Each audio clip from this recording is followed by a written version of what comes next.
안녕하세요. 저는 서울대학교 치과병원 중앙장애인 구강진료센터 파트장 김란희입니다. 저는 장애인 전담 치과위생사로 근무한 지 12년 차가 되는 치과위생사입니다. 그동안 치과에서 근무하며 만났던 다양한 장애인들과 어떤 의사소통 문제가 있었는지, 어떻게 대처했는지, 앞으로 어떤 노력을 할 것인지에 대해서 이야기해보고자 합니다. 일단 치과 자체는 장애인, 비장애인 할 것 없이 의사소통이 힘든 곳입니다. 입안을 치료하기 때문에 치료 중에는 말을 할 수가 없기 때문입니다. 다행히도 그래서 그런지 치과 종사자들은 다른 직종에 비해서 발음이 부정확하더라도 잘 알아듣는 편입니다. 또 하나의 문제는 마스크와 치과의 소음입니다. 치과 치료 시에는 입안에 침, 물, 피 등이 튀기 때문에 직원은 마스크를 반드시 착용해야 합니다. 코로나 이전에도 치과에서는 모두 마스크를 쓰고 진료했어요.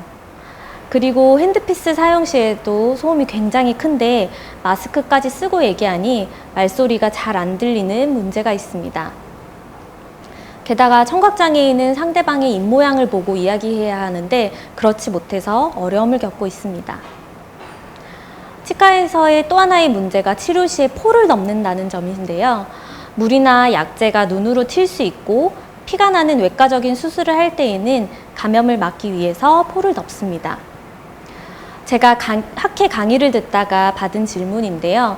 청각장애인 환자 임플란트 수술할 때는 포를 어떻게 해야 하나요? 라는 질문이었어요.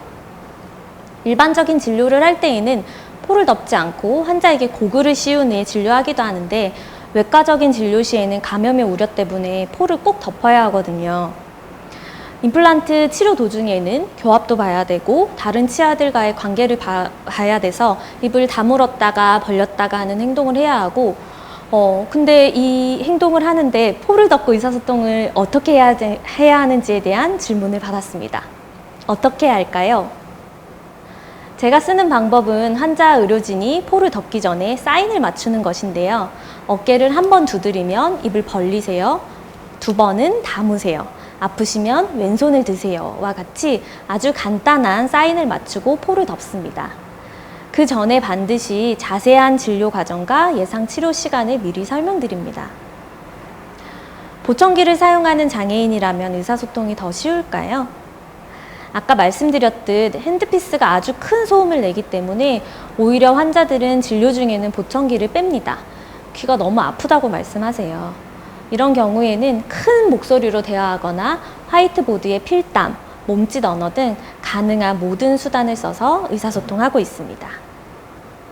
시각장애인은 의사소통이 쉬울까요? 시각장애인은 정보를 전달하고 교육하는 데 어려움을 겪습니다. 구강 내 사진이나 방사선 사진 등을 보면서 현재 구강 상태와 치료 방향을 설명드려야 하는데 이게 불가능합니다. 그래서 손이나 혀로 치아를 만져보라고 말씀드리고 보철 치료가 필요하면 보철물 모형을 직접 만져보게 하고 있습니다. 주의사항 내용은 녹음해서 가져가시고요. 그래도 시청각 장애인은 이런 의사소통 문제만 잘 해결되면 전문기관이 아닌 일반 치과에서도 충분히 치료가 가능한 환자군입니다. 저희 센터에 내원하시는 장애인분들은 장애로 인해 인지가 떨어져서 치료 내용에 대해서 이해하거나 필요성에 대해서 알지 못해서 치료를 거부하고 움직여서 속박해서 치료하거나 전신마취에서 치료가 필요한 환자분들이 내원하십니다. 뇌병변, 지적, 정신, 자폐성 장애가 여기에 해당되는데요. 이 4가지 장애를 가진 환자를 진료하는 데에는 더 많은 시간, 인력, 특수 장비 등이 필요하기 때문에 비용은 크지 않지만 진찰료도 장애인 가산되고 있습니다. 시간적인 여유가 있고 환자나 보호자의 의지가 있으면 쉽진 않지만 치과 적응 훈련을 통해서 전신마취 없이 진료를 시도해 보기도 합니다. 특히 자폐성 장애 환자의 교육 성공률이 높은 편입니다. 가능한 같은 시간, 같은 장소, 같은 직원이 행동의 순서를 매겨서 진행하는데요. 1번 치과 구경하기, 2번 치과 의자 앉아보기, 3번 라이트 켜보기 이렇게 순서를 미리 정해놓고 올 때마다 하나씩 더 추가로 해보는 방법입니다. 말씀드린 4가지 장애 환자는 환자와 직접 의사소통하기는 어렵고 주로 보호자와 의사소통하게 됩니다. 환자와 의사소통하는 것이 가장 좋다는 것을 알지만 실제 치료 중에는 빠른 진행을 위해서 주로 보호자와 소통하게 되는 경우가 많습니다. 하지만 주체는 환자라는 것을 인지하고 환자, 보호자에게 모두 설명하는 것이 올바른 방향이라고 생각합니다. 이 외에도 병원이나 치과에 대한 지식이 부족한 환자와도 의사소통이 어렵습니다. 치과에 처음 내원해봤다는 분도 많으세요. 제가 1년차 때 겪었던 일인데 환자분들이 병원비를 부담스러워 하시기 때문에 비급여 말고도 급여 항목도 예상 치료비를 꼭 말씀드리고 진료를 진행하거든요. 그래서 환자분께 오늘 사진 찍으시면 10,000원 정도 나오세요 라고 말씀드렸더니 환자가 알겠다 하고 검사했는데 나중에 수납에 가서 아까 저기서 사진 찍으면 10,000원 나한테 준다고 했는데 라고 말씀하시는 거예요. 저는 이게 너무 당황스러웠던 기억인데 그 이후로는 환자분들은 내가 생각했던 것보다 더 모를 수 있으니 더 쉽게, 더 자세히 설명드리자라고 생각하고 행동하게 되는 계기가 되었습니다. 환자분들이 얘기하고자 하는 바와 우리가 말하고자 하는 바를 100% 다 이해하고 전달할 수 있으면 얼마나 좋을까요?